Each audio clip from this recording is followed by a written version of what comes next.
The model for enabling some convenient on-demand access of shared pool, like some network resources, server, soft storage, and application services.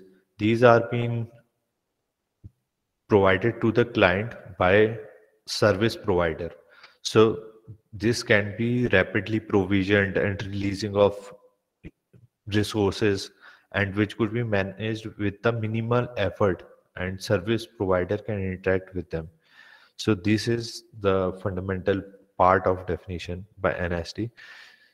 Then the very popular paper written by Foster, that how grid computing and cloud computing are being related.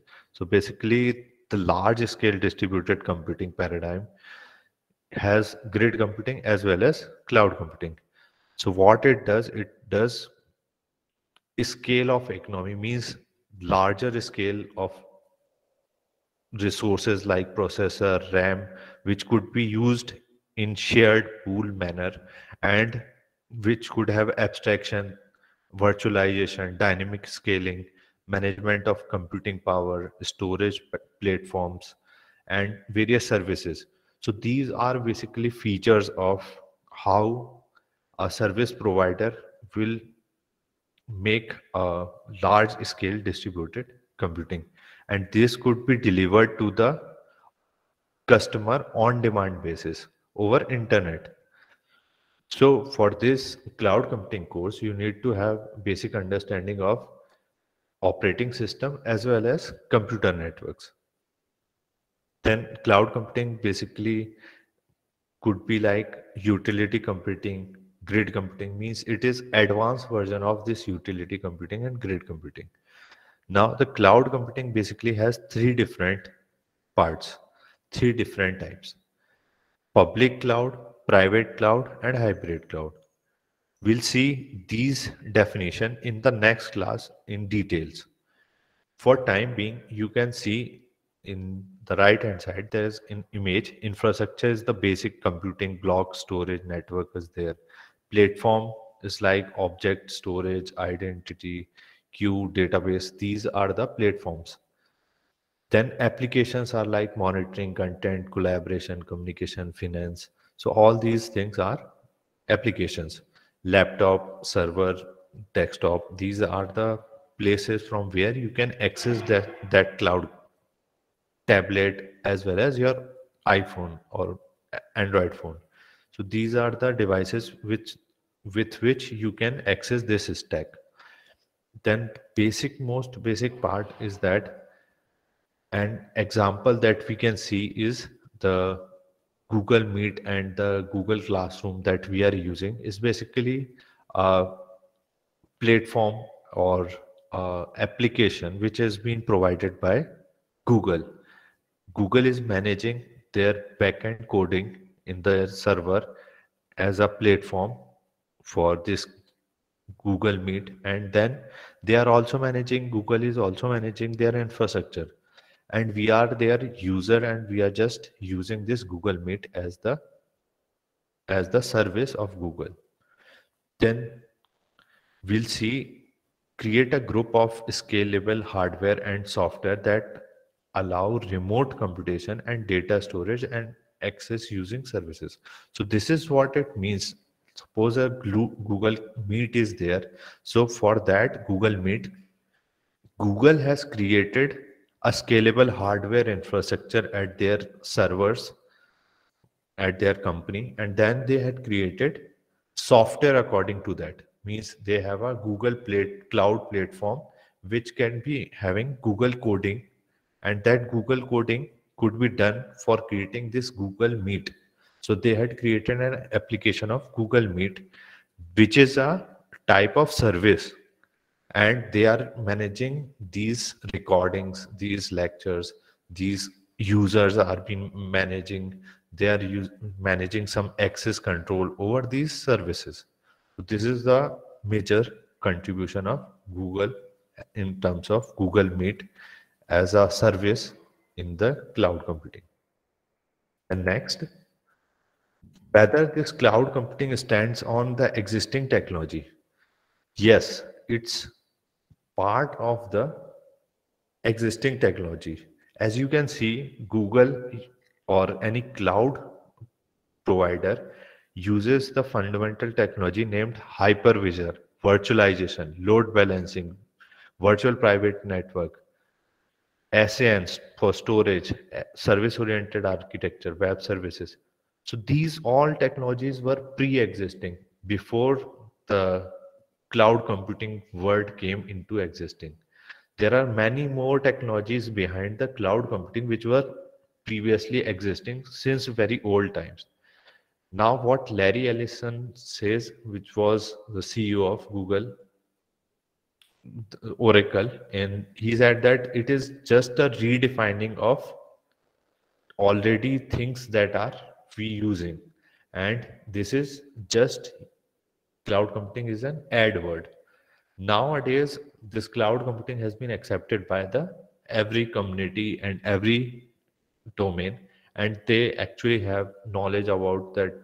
Google has its own cloud, Facebook had its own cloud. Now people don't think like it is using already existing technology, but now people think that they are having a full stack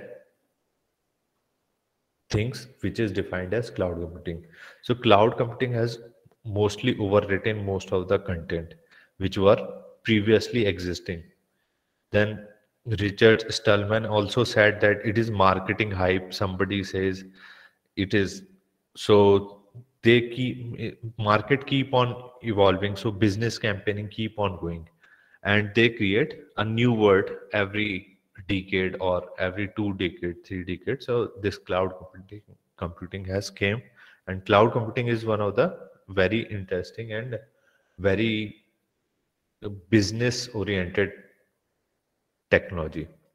Then what is overview means very basic things that are related to cloud computing are basically it is analogous to the electric grid over the electric network. So like if some area doesn't have much electricity, so the electricity was being provided by another area. Similarly, if some user or a company has less infrastructure, less computing infrastructure, so that company hires another company for providing some resources which is at some other company domain. Like uh, institute like IIITs are hiring Google for providing its domain, and domain is being used as IIIT, but the cloud infrastructure is of Google. And this Google Meet and all these Google Classroom are actually services provided by the Google provider. Google as a cloud provider. Then what is the concept of converged infrastructure and shared services? So that whole Google is possessing large amount of infrastructure that are being going into use, and they are actually having shared services. So anyone can use Google Classes. So this is how the sharing of services happens. Then maximum effectiveness and shared resources are there. It increases efficiency. Then resources could be shared with the multiple users, like we are discussing this meeting with the many users are using.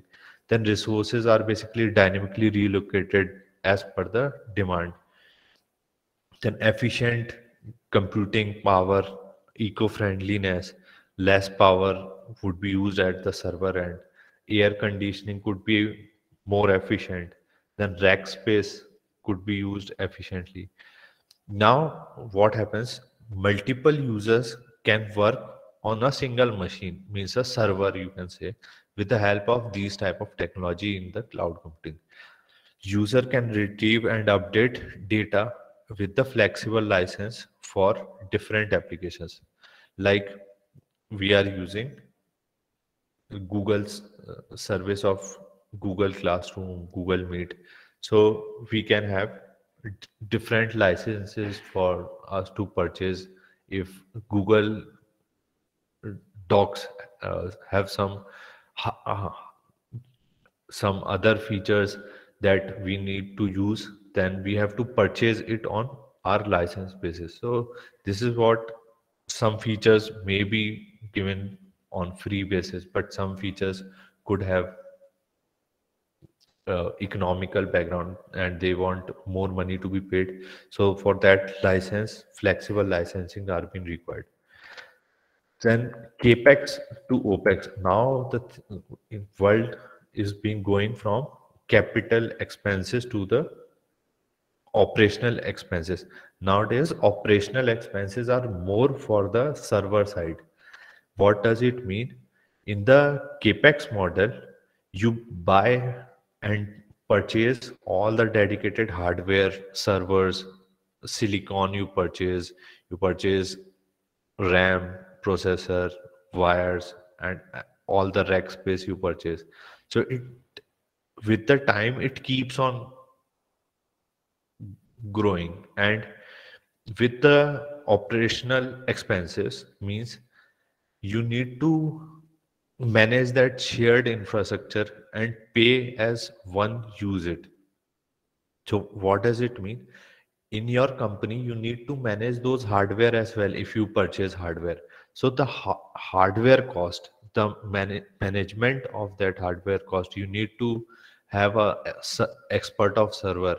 You need to keep ventilating properly so that that machine would not heat up. So you need air conditioning, you need electricity. All these things you need to manage by yourself. So for that, operational cost is much more. And then thus people are moving, the reason behind moving from cloud for cloud is that capital expenses is less costly, but operational cost is more expensive. That is why the world is moving towards cloud. You purchase a small device, Android, and you can use large space of Google for storing your images. This is how things are working. Instead of you purchase several disk space with your own, so it's better to have purchase Google Cloud and store your images over there. So it is point of view of business, and business always wants to be run at profit. Then what are the benefit of operation OPEX and why cloud? So it's like sharing of resources to be achieve coherence and economics at a scale. So sharing is cost effective, means it's very uh, resources could be shared and that could have beneficial for the economical balance of a company. Then avoid upfront infrastructure cost. Suppose your company has been grown a large from 1000 to 10,000 employee in 10 months, then you have to think for more infrastructure. But if you have purchased some cloud infrastructure, that would reduce the infrastructure upfront, and you can focus on code development instead of purchasing infrastructure. Then application can run faster at cloud, and it could have improved manageability, and that could have less maintenance and enables IT. Then after that, in fifth point, it adjusts with flexible and fluctuating unpredictable business demand. So business keeps on changing with time, and especially technology keeps on changing with time. Big players like Google, cloud provider like Akamai, then Facebook, they keeps on updating themselves according to the business technologies, and they keeps on managing the fluctuating and unpredictable business demand and changing technologies. Then cloud provider uses pay as you go model. So everybody thinks that they should pay less. So whatever you use, only you have to pay for that much. This is what users are attracted with cloud computing. Then charges may be high if the administrator do not use cloud. So if you purchase a whole license for 10 years, it would be costly. But if you purchase license for just the duration that you are required, then it would be cost effective.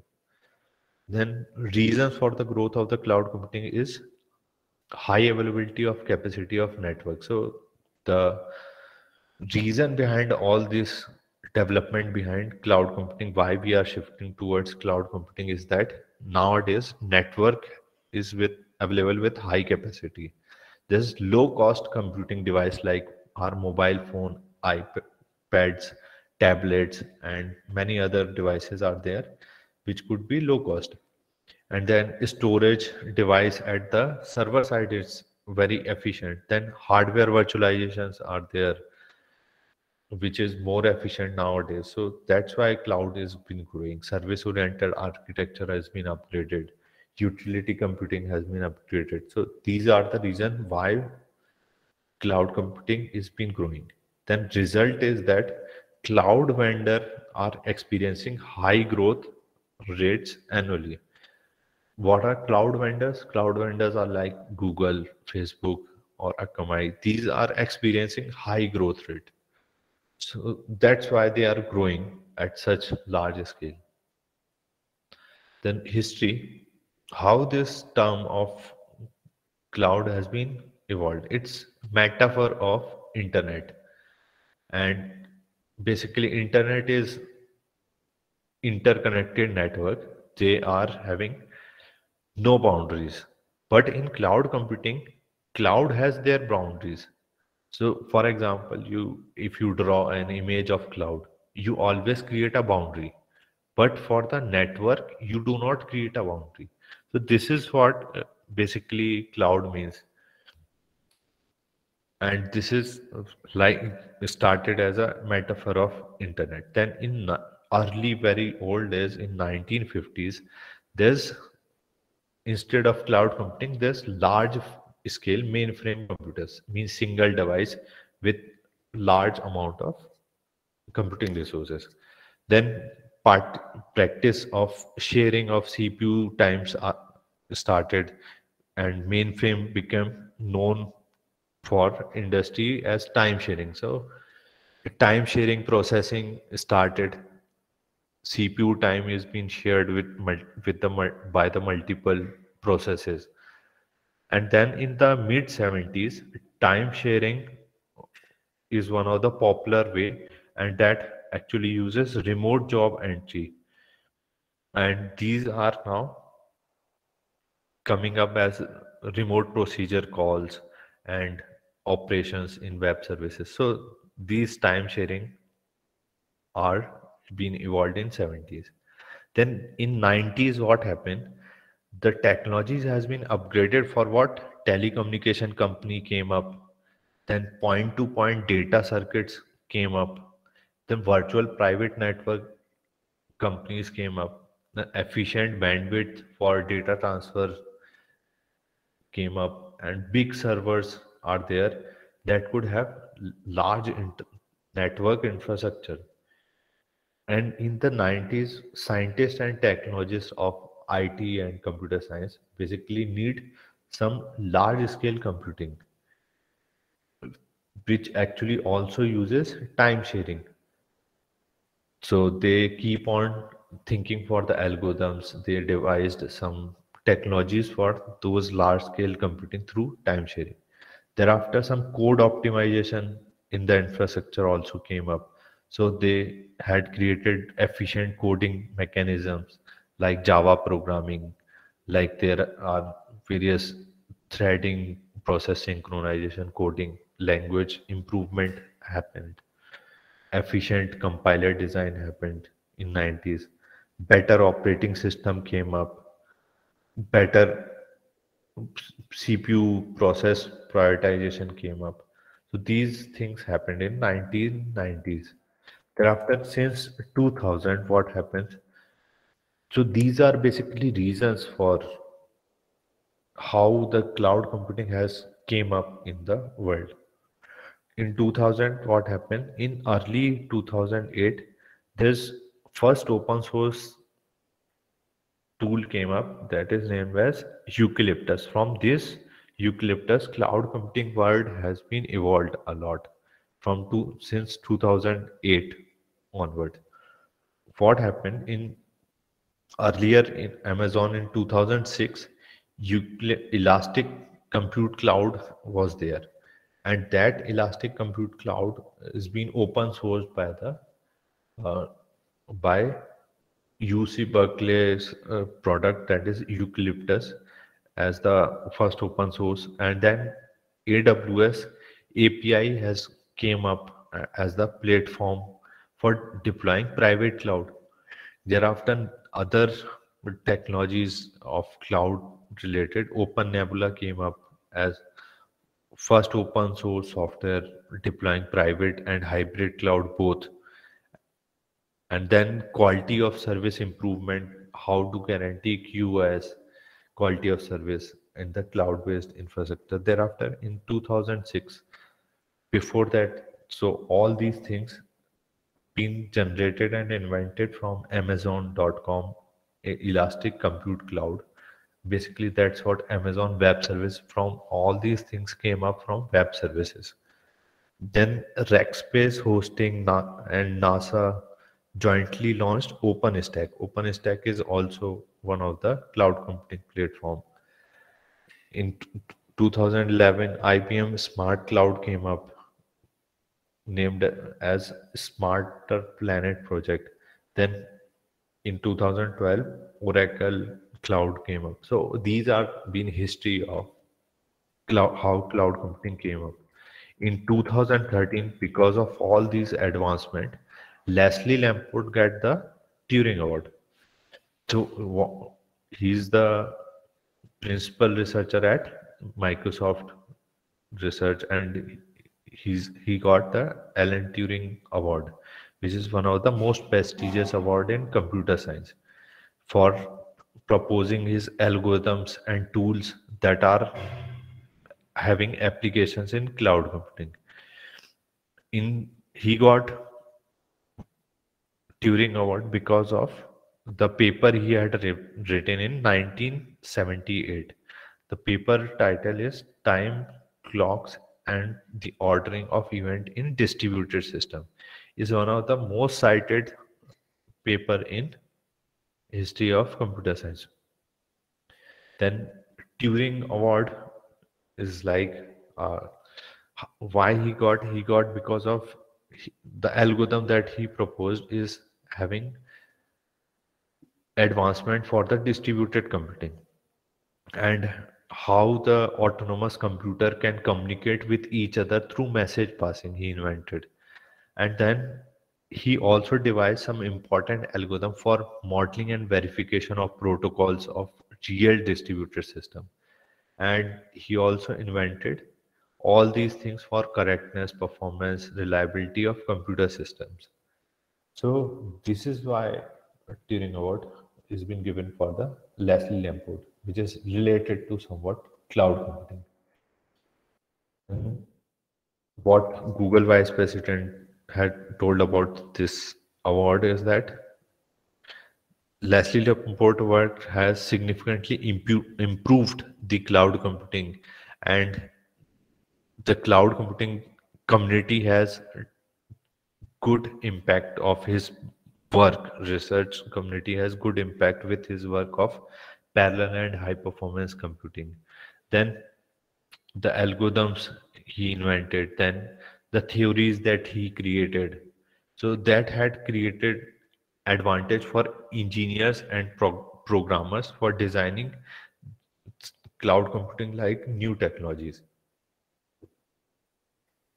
Thereafter, uh, the Harry Smith also said that this it is a one of the very important for the industry for cloud computing and distributed systems. And these works are being used at Bing because he's this Leslie Limport is principal researcher at Microsoft. So these algorithms are actually working with Bing, and this is core technology for that. Then, what are the cloud computing technology? We'll see the cloud computing technologies like software as a service SaaS, inexpensive storage. We'll see what are inexpensive and plentiful client that can be used that can use the CPU bandwidth to support significant client computation. Some sophisticated algorithms we'll discuss, including some HTML, CSS, AJAX, REST. Then client broadband, we'll discuss how the client broadband works. Then SOA, service oriented architectures. These are the technologies that are the part of cloud computing in the backend. Large infrastructure, for example, Google has many server, Yahoo has many server, Amazon. So these are having real world massive large scale distributed computing. Then commercial virtualization, that many servers are being connected and being provided to the user.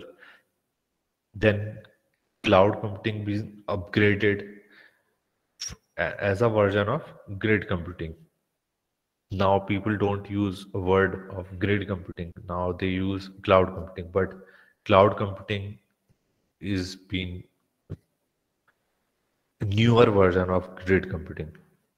Then cloud computing has been evolved to address issues of quality of services in computer networks and reliability of problems.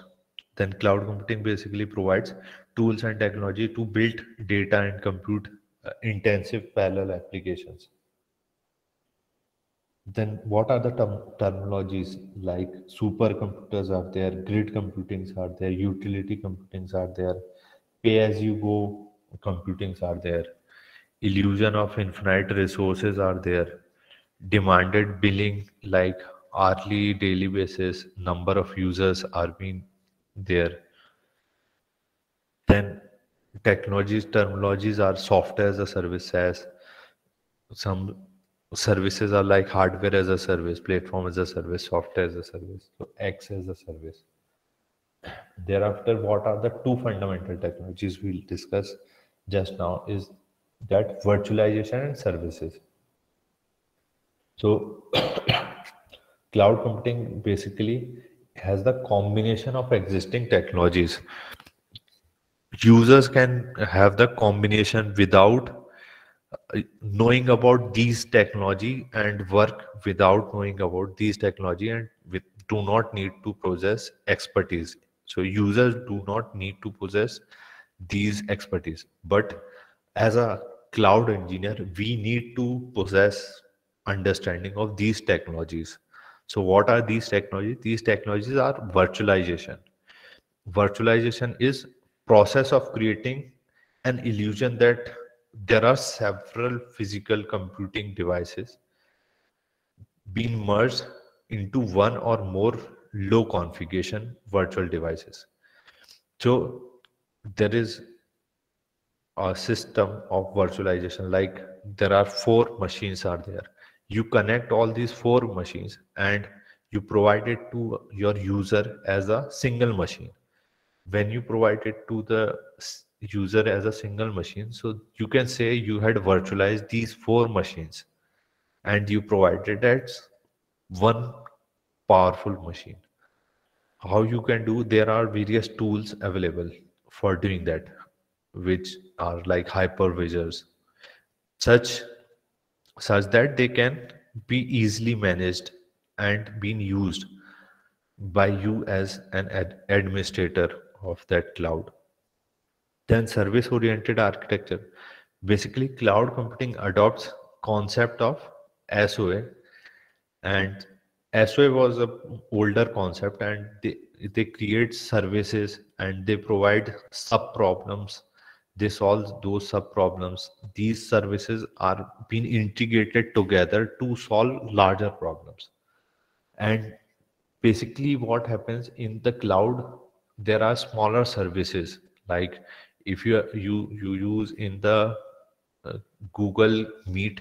Google Meet could be said as one of the service, and in the service there are various components, like you can mute the meeting, you can off and on the camera, you can have some information, like recording, non-recording. These are the component and these are the feature of that service. So this service could be further divided into sub operations, sub individual operation. For example, you can start recording. This is one of the operation, individual operation or procedure, you can say. Then cloud computing basically provides its resources in the form of services. So how cloud computing provides resources? They provide resources in forms of services, like Google Meet is one of the service. Then you can use well-established technologies like SO and virtualization for working in the cloud computing. Where virtualization happens at the back end, at the server part. Where service oriented architecture plays role, it plays at the development platform, and where the GUI comes in, graphical user interface, it comes in front end, like HTML, CSS. So you call operation of recording. It will go to the service-oriented architecture, and service-oriented architecture further start recording, and the recording will be saved at the Google infrastructure with the help of virtualization. This result in the globalized and user-friendly technologies. So the most relevant technology, mainframe, at the older time, there is powerful computers are there, critical applications are there where the bulk data processing can take place.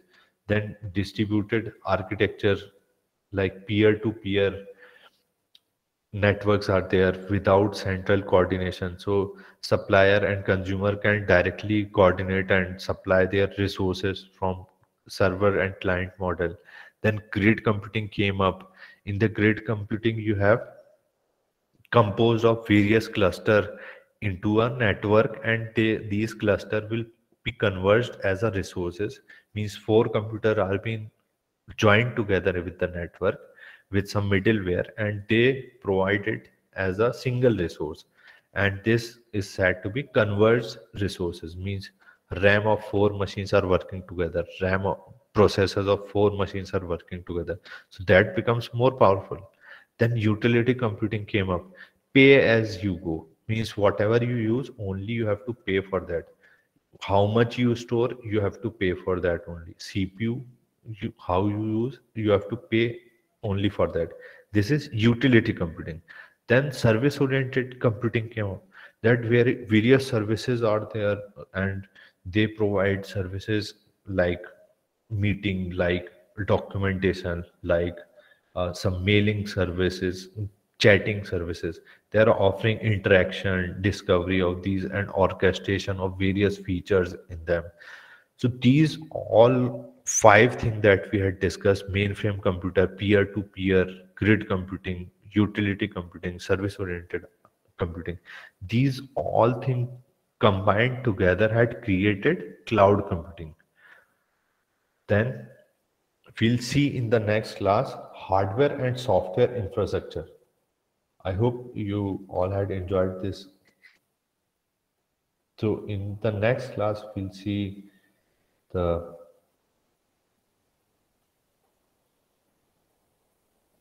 next part, hardware and software infrastructure.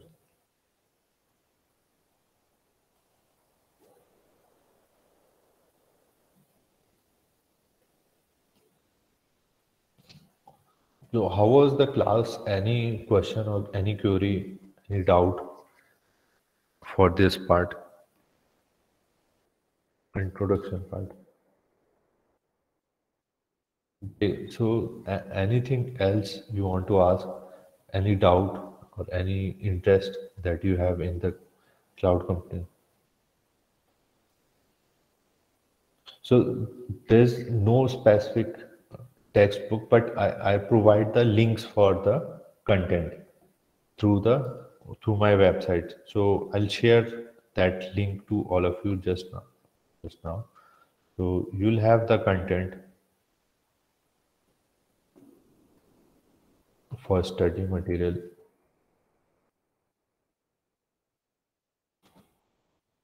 So you can go to this link. This is my website, and you'll find the content over here, and you'll see some references in the lowermost part of the web page. So you can go and read these articles and the content available on internet. So you need not to go to a specific book, but you have to go to these specific links and start reading on mobile or computer itself and follow these slides. Slides are very detailed and descriptive. Means the content that are given in those slides are theoretical. Means it's not just bullet points, and they are having complete detailed information. So you just study and will have the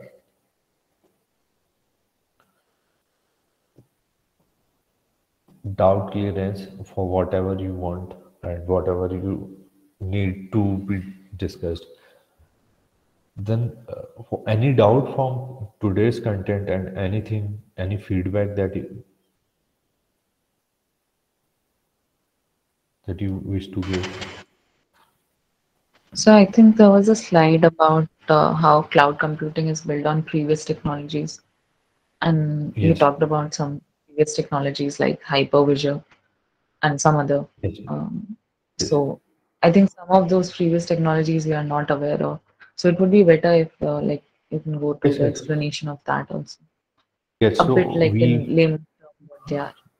yes. So in the next class, like in the just next class, hardware and software infrastructure, like we are going to discuss about them.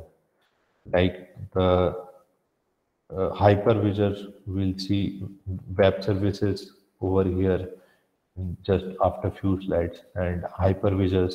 So there's type 1 hypervisor, type 2 hypervisor.